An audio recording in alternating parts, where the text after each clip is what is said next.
Hello மக்களே, இன்றைக்கி வந்து எங்கள் தெரு கோயிலில், காளியம்மன் கோயிலில் புரட்டாசி பொங்கல் திருவிழா. இன்றைக்கி சாமியெல்லாம் கும்பிட்டுட்டு வரேன். இன்னும் நடந்துகிட்ருக்கு, பொங்கல் வச்சிட்ருக்காங்க. இன்றைக்கி காலையிலேருந்து பூஜைகள், அபிஷேகங்கள் எல்லாம் பார்த்துட்டு இன்றைக்கி எல்லோரும் தெரு மக்கள் எல்லோரும் கூடுறதுனால இது ஒரு கெட்டுகெதர் மாதிரியே இருக்கும். எல்லோரும் மீட் பண்ணி பேசிக்கிற இருக்கும். சாமியோட அருள் வந்து எல்லாருக்கும் கிடைக்கட்டும். நாங்கள் கும்பிட்ட அம்மன் வந்து சக்தி வாய்ந்த அம்மன். நான் வந்து ஒரு நம்பிக்கையோடயே இருப்பேன். அந்த சக்தி வந்து தெரு முழுசும் பரவட்டும், ஊர் முழுசும் பரவட்டும். அந்த பாசிட்டிவ் வைப்ஸ் உங்களுக்கும் கிடைக்கட்டும்.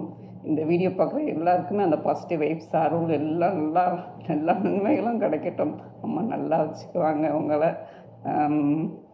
அதுக்காக என் கோயிலேருந்து அப்படியே வாங்கிட்டு வந்த மெனிக்கி இருக்கேன். எல்லாருக்குமே எல்லாம் கிடைக்கட்டும். நீங்கள் என்ன நல்லது நினைக்கிறீங்களோ அதெல்லாம் நடக்கட்டும். நல்லது நினச்சது மட்டும் நடக்கட்டும். ஆனந்தமாக இருங்க, ஆரோக்கியமாக இருங்க முதல்ல. சரியா? ஓகே மக்களே, நன்றி. எல்லோரும் வாழ்க வளமுடன். நன்றி. பை.